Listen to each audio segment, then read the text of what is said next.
Re-Animator is gross, gory, and gruesome. What's not to love? So, Re-Animator is a 1985 film directed by Stuart Gordon, based on the short story Herbert West Re-Animator by H.P. Lovecraft. It stars Jeffrey Combs as the eponymous Herbert West, Bruce Abbott as Dan Kane, Barbara Compton as Megan Halsey, and David Gale as Dr. Carl Hill. After an odd new medical student arrives on campus, a dedicated local and his girlfriend become involved in bizarre experiments centering around the reanimation of dead tissue. So Re-Animator is a bit of cult classic, very much in the same sort of vein as like Evil Dead in terms of its gore and everything, especially Evil Dead 2. But where it stands apart is Jeffrey Combs and Bruce Campbell are the same actor with different font.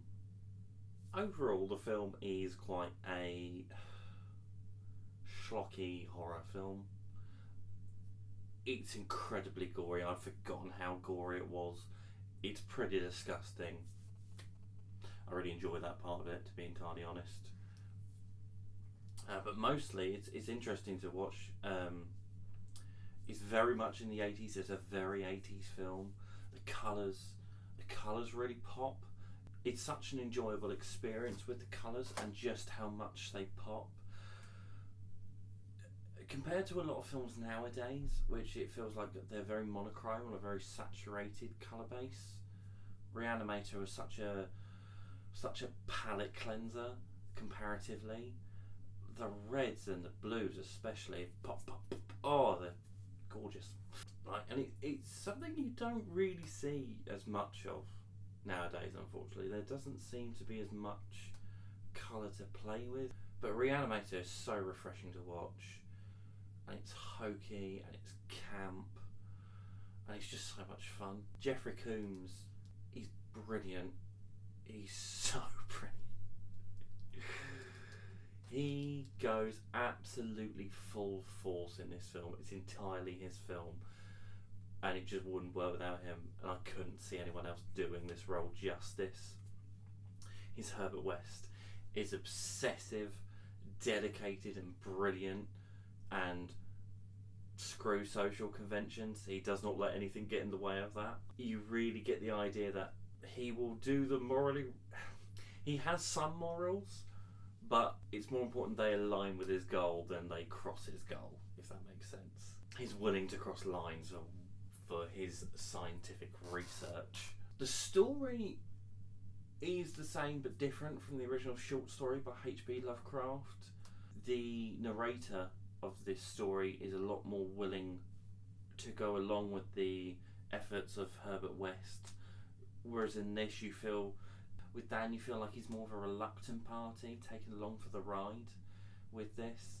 He somehow gets crossed in the world of Jeffrey Combs, and you do have to just go with motion sometimes, especially with Jeffrey Combs. Disastrous consequences, of course, but he's very earnest in the role, and he really does try to ground the film.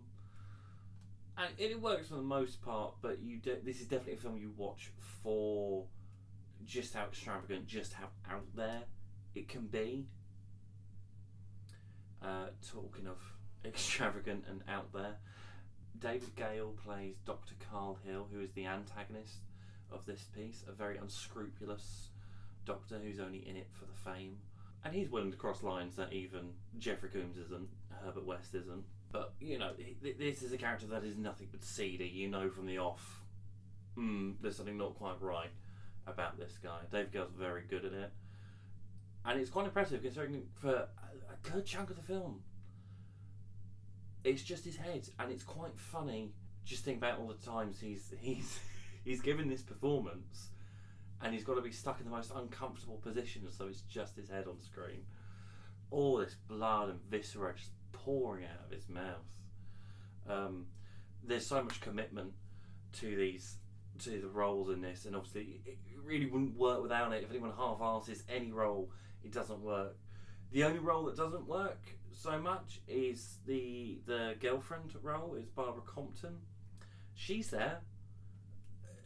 It's really unfortunate. She doesn't really get more to do than, you know, screaming damsel in distress, to be honest. I mean, you understand her relations and how she's tied into all this and where her emotions come from, but it's very surface level. It's never really explored. You get a very broad feeling of her.